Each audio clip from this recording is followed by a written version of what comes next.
एक बॉय से मैन बनना आसान जर्नी नहीं है। You have to change your behaviour, habits, you have to break many patterns and you have to be mature enough. So in this video we will talk about some rules that you should keep in your mind that makes you a man. Okay, so पहला rule आता है handshake tells you about your energy and your confidence. मैंने कई सारे लोगों को देखा है, ये तो बहुत कॉमन चीज है। मैं किसी का हाथ मिलाता हूँ ना तो ये मिलाते हैं, मतलब हाथ में जान ही नहीं है जो मिलाएंगे।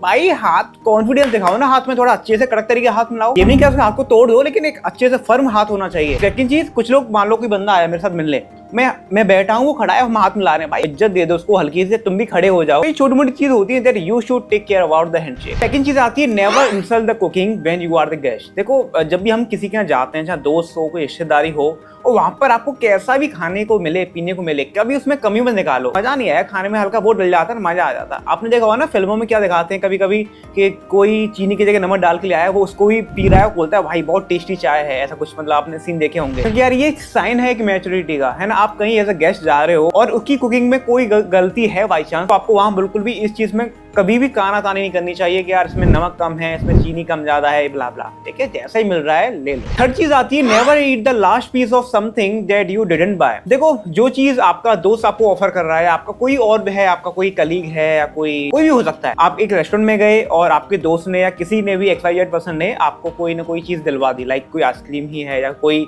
ब्राउनी है, कोशिश करो हल्की बहुत मत छोड़ कर आओ। कुछ लोग क्या करते हैं, चम्मच से पूरी प्लेट जब तक कर नदी साफ छोड़ के नहीं आते। भाई मेरे साथ हुआ था ये इंसिडेंट जब मैं छोटा ही था, आई थिंक 7th क्लास में था, है ना। तो तब क्या हुआ था, हम एक सिंगिंग कंपटीशन के लिए गए थे। हालांकि मैं अच्छा गाता हूँ हल्का सा, अब थोड़ा आवाज मोटी सी हो गई है। तो वहाँ पर मेरी जो टीचर थे, है ना, उन्होंने मेरे को ब्राउनी दिलवाई थी, इसलिए मैं ब्राउनी का एग्जाम्पल दिया। ठीक है, तो उन लोगों ने खा ली और मैं लगा रहा। तो मेरा भाई आई डोंट नो क्या माइंडसेट था उस टाइम, लेकिन मैंने इसको पूरा जब तक मतलब प्लेट साफ नहीं होगी मैं खाता। उन्होंने टोक दिया, बोल अब तो छोड़ दो इसको। तो बहुत गंदा सा लगा उस टाइम भाई, तो ध्यान में रखना है यार। ठीक है, ये चीजें बहुत बेकार सी लगती हैं, तो कोशिश करो। समझ रहे हो ना क्या कहना चाह रहा हूँ। वो तो आता है dress well no matter what's the occasion यार। तो अच्छी ड्रेस पहना, अच्छी ग्रूमिंग करना, ये बहुत जरूरी चीजें हैं। देखो मैटर नहीं करता आप कहाँ जा रहे हो, क्योंकि आज के टाइम में ना सोसाइटी का क्या बन गया है कि आपके बाहर से आपके वो अंदर की पहचान करना चाहते हैं। आई एम नॉट सेइंग कि आप एक सोने की लोकल वाली चेन पहन लो हाथ में, वो भाई नहीं। एटलीस्ट कपड़े ऐसे पहनो कि अच्छे लगे। महंगे की बात नहीं हो रही है, अच्छे की बात हो रही है जो आपकी बॉडी को शूट करें।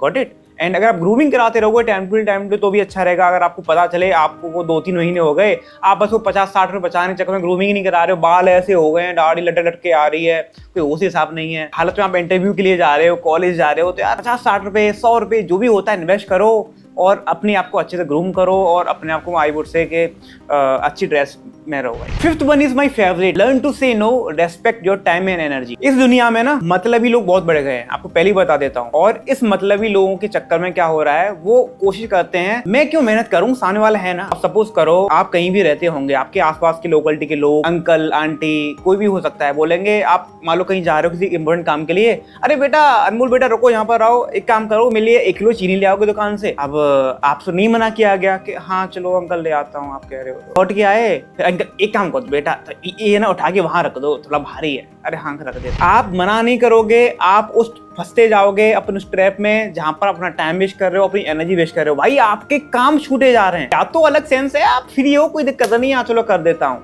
लेकिन जब आपको लगे कि इस कंडीशन में मेरा टाइम इंपॉर्टेंट है, मेरा कोई काम है जो मिस हो सकता है, तो भाई ना कर दो। में आ रहा है ना करने में आपकी इज्जत नहीं घटेगी, क्योंकि आज के टाइम में अगर आप अपने काम को इंपोर्टेंस नहीं दे रहे हो तो दूसरों को देने से फायदा ही क्या। छठवीं चीज इतनी इरिटेट करती है मेरे को भाई यार, पता नहीं लोगों में बहुत सेंस ही नहीं है चीज का, and that is put your mobile volume in control. लोगों को ये नहीं पता कि मैं किस प्लेस पर हूँ और वहां मुझे कैसी मोबाइल की वॉल्यूम कंट्रोल में रखनी चाहिए। सपोज मैं हॉस्पिटल में हूँ, वहां फुल वॉल्यूम पे रील्स देख रहे हैं, पता क्या क्या, सामने वाला बहुत इरिटेट हो रहा है। भाई माहौल देखो, इतनी फुल वॉल्यूम, तुम जा रहे हो पब्लिक कोई जगह, मान लो तुम मेट्रो में हो, वहां भर भर के फुल वॉल्यूम रील चला रहे हो। भाई यार आपको ये तो देखना पड़ेगा क्या क्या मेरे इस कोई भी काम से बाकी लोगों को डिस्टर्बेंस हो रहा है, वो मेरे को मुंह बना के देख रहे हैं, तो ये सही है। और मजे की बात क्या है कि वो लोग देखते भी नहीं है कि ये मेरे साथ देख रहा है, पर उनको अपनी मस्ती में लगे रहते हैं। स्पेशली मोबाइल वॉल्यूम को कोशिश करो अपने कंट्रोल में रखने की ही, खासकर इन द पब्लिक प्लेस। घर में भी हो भाई उतना ही वॉल्यूम करो कि आपको सुनाई दे जाए। जब सामने वाला अपने काम में लगा हुआ है, या तो चलो आपके साथ रील देख रहा है, चलो हम दोनों भी कुछ देखते हैं मोबाइल में, तो अलग बात है यार, वो अपने काम में लगा हुआ है, तूने वॉल्यूम इतनी कर ली, अब एंड में आके सपोज सामने वाला नहीं बोल पा रहा है तुमसे भाई वॉल्यूम कम कर ले, वो नहीं चाह रहा आपकी बेइज्जती करे आपके मुंह पे, तो क्यों ऐसे काम में लगे हुए हो?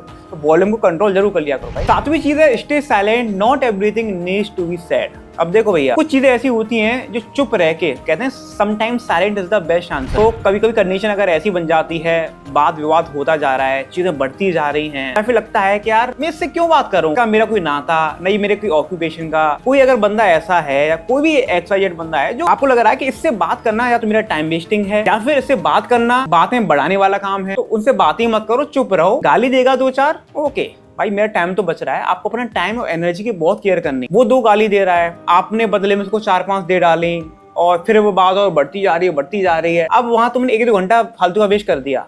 हो सकता था आप चुप रहते और इग्नोर मार के वहां चल देते, आप अपने काम में लगे रहते, आपका माइंड फ्रेश रहता, कोई टेंशनबाजी नहीं और टाइम बच जाता। आई नो आपको ये बात थोड़ा वो लगेगी भाई गाली देगा मैं कैसे सुन लूंगा, ये देखो भी तो सही उस गाली देने का इंटेंशन क्या है। वो ऐसी बक रहा है, सभी को बकता है, तुमको बक दिया। थोड़ा आपको माहौल देखना है, और अगर उस माहौल में अगर आपको लगता है कि साइलेंट रह के काम बन सकता है, टाइम बच सकता है, एनर्जी बच सकती है, मेरी मेंटल हेल्थ बच सकती है, तो भाई वहां से निकल जाओ साइलेंट रह। ये चीजें कहीं भी अप्लाई हो सकती है, आपके घर में भी कभी ऐसा, हमारे घर में भी टेंशन का माहौल हो जाता है, हम गुस्साबाजी में इतने हाइपर होते आते हैं, और हाइपर किस वजह से हो रहे हैं कि हम जवाब दे रहे हैं, ये जवाब मतलब लेवल बढ़ता ही जाता है, और एक लेवल पर आके चीजें हल्का सा बाहर निकल जाती हैं। कहना ही चाह रहा हूँ साइलेंट रहो, आपको उसका बहुत फ्रूटफुल रिजल्ट देखने को मिलेगा।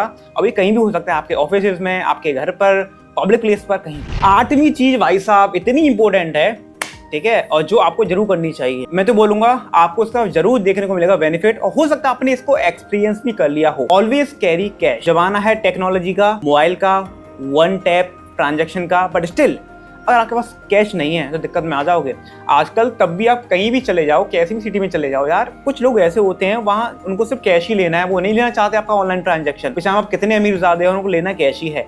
उस टाइम में आप दुकान भटकोगे, भैया कैश दे दोगे, ये ऑनलाइन ले लो, अरे नहीं भैया हम नहीं ले रहे, तो आप बहुत ही एम्बेरसिंग का फील करोगे, यार मैं लोगों से कैश मांग रहा हूँ, 5-10 रुपए के पीछे मेरे को इतने चक्कर लगाने पड़ रहे हैं, कुछ सुन ही नहीं रहा है। इसलिए कहना चाह रहा हूँ हमेशा अपने पास कैश रखो। जब भी हम कहीं ट्रिप टूर पर जा रहे हैं, या कैसा भी कभी भी इवेंट हो, मैं कॉलेज जा रहा हूँ, रास्ते में कुछ ऐसा कुछ काम हो गया कि मुझे ऑनलाइन में चीज काम ही नहीं आ रही है, तो कैश रखना बहुत जरूरी है, नहीं तो इवेंचुअली इससे भी टाइम वेस्ट होगा आपका, और आई डोंट नो वो कैसी कंडीशन हो आपका, क्या चीज वेस्ट हो रही है। तो आई मीन कैश साथ में जरूर रखा करो, चाहे आप कितने भी धनवान हो ऑनलाइन, ठीक है। 9 चीज आती है, bad habits can be more deadly than bad decision. देखो सपोज करो ना, आपने यार डिसीजन बना लिया, चलो यार इस बंदे की ना हल्की सी मस्ती लेते हैं, इस बंदे के साथ उसको प्रैंक करते हैं, और आज आपने अपने दोस्त के साथ कैसा भी प्रैंक कर लिया सपोज, लेकिन अब उस चीज को आदत मत बना लो अपनी कि चलो यार आप डेली आपका ये काम लग गया, चलो अब इसके साथ प्रैंक, उसके साथ प्रैंक, तो वो चीज आपको कहीं बहुत गलत डायरेक्शन में ले जाएगी, और हो सकता है उसी डायरेक्शन पे जाके आप अपना टाइम वेस्ट कर रहे हो, या फिर आपके साथ कुछ ऐसा इवेंट हो जाए, आपको लगे भाई मैंने क्यों ये काम कर रहा था पता नहीं, ठीक है। ये तो चलो एक प्रैंक वाली बात हो गई, मैं किसी भी तरीके से बता रहा हूँ। अगर आप एक गलत डिसीजन लेते भी हो ना,